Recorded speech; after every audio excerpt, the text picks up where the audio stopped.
அன்பும் ஆதரவும் நிறைந்த தமிழக மாணவர்களுக்கு கோல்டன் மேக்ஸின் இனிய வணக்கங்கள்.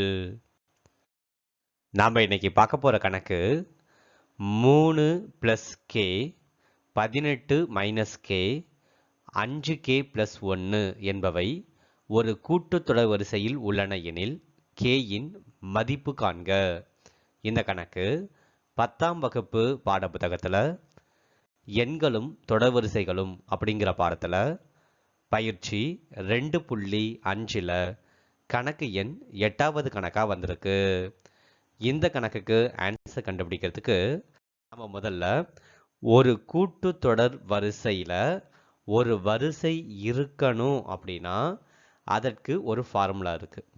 அதாவது t2 - t1 = t3 - t2. இரண்டாவது உறுப்பிலிருந்து முதல் உறுப்பை கழிச்சாலும் மூன்றாவது உறுப்பிலிருந்து இரண்டாவது உறுப்பை கழிச்சாலும் வரக்கூடிய ஆன்சர் சமமா இருந்தா அது கூட்டுத்தொடர் வரிசையில் இருக்கிறதா அர்த்தம். சரி, இந்த தொடர் வரிசை கூட்டுத்தொடர் வரிசைன்னு சொல்லிட்டனால கண்டிப்பா இது ரெண்டும் ஈக்குவலா இருக்கும். அப்படிங்கறனால இந்த ஃபார்முலாவை எடுத்து எழுதிக்கிறேன். இப்போ இதுல இங்க கொடுத்துருக்காங்கல்ல 3 + k, இது t1. அதே போல இங்க கொடுத்திருக்கிற 18 - k, இது t2. இங்க கொடுத்திருக்கிற 5k + 1 அப்படிங்கிறது t3.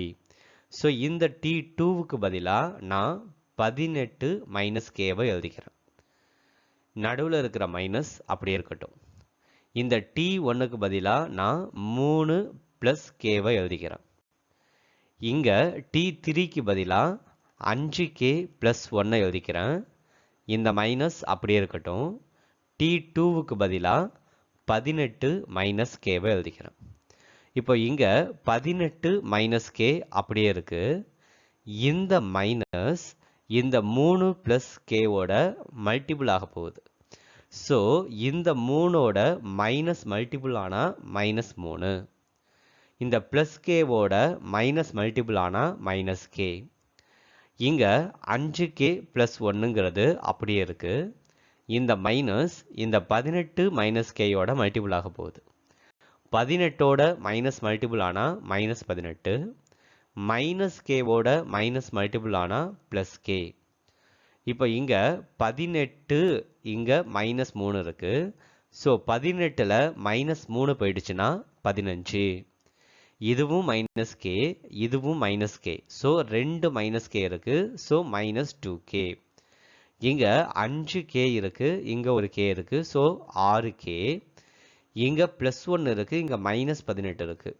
ஸோ ரெண்டுத்தையும் நம்ம சப்ட்ராக்ட் பண்ணணும். சப்ட்ராக்ட் பண்ணோம்னா 17. 17 இதுல 18 தான் பெரிய நம்பர். ஸோ பெரிய நம்பருடைய மைனஸை கண்டிப்பா போடணும்.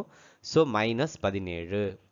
இப்போ இங்க k அப்படிங்கிறது இங்கேயும் இருக்கு, இங்கேயும் இருக்கு. k இல்லாத நம்பருங்கிறது இங்கேயும் இருக்கு, இங்கேயும் இருக்கு. ஸோ k எல்லாம் ஒரு பக்கமும் நம்பர்லாம் ஒரு பக்கமா மாற்ற போறேன். ஸோ இங்க இருக்கிற 6kவை இந்த பக்கம் எடுத்துட்டு வந்தா -6kவாகவும், இங்க இருக்கிற 15 ஈக்குவல்ட்டுக்கு இந்த பக்கம் வரும்போது -15ஆகவும் மாற்றி எழுதிக்கிறேன். இப்போ இங்க -6k -2k ரெண்டுமே மைனஸா இருக்கனால கூட்டணும். So -8k. இங்கேயும் ரெண்டுமே மைனஸாக தான் இருக்கு. ஸோ கூட்டணும். ரெண்டுத்தையும் கூட்டினா -32. இங்க இருக்கிற மைனஸுக்கும் இங்க இருக்கிற மைனஸுக்கும் கேன்சல் பண்ணிடலாம். இங்க 8k இருக்கு. 8ங்கிறது kயோட பெருக்கல்ல இருக்கு. ஸோ பெருக்கல்ல இருக்கிற நம்பர் ஈக்குவல்ட்டுக்கு அந்த பக்கம் போனா வகுத்தல் ஆயிடும். இப்போ 32 8ஆல வகுக்கணும். 8 32. ஸோ kயினுடைய மதிப்புங்கிறது 4. இந்த வீடியோ உங்களுக்கு பிடிச்சிருந்துச்சு அப்படின்னா ஒரு லைக் பண்ணுங்க. உங்களுடைய நண்பர்களுக்கும் இந்த வீடியோவை ஷேர் பண்ணுங்க. இதே போன்ற வீடியோ உங்களுக்கு ரெகுலராக கிடைக்கணும் அப்படின்னா மறக்காம நம்மளுடைய சேனலை சப்ஸ்கிரைப் பண்ணுங்க. மீண்டும் உங்களை அடுத்த வீடியோவில் சந்திக்கிறேன். அதுவரை நன்றி, வணக்கம்.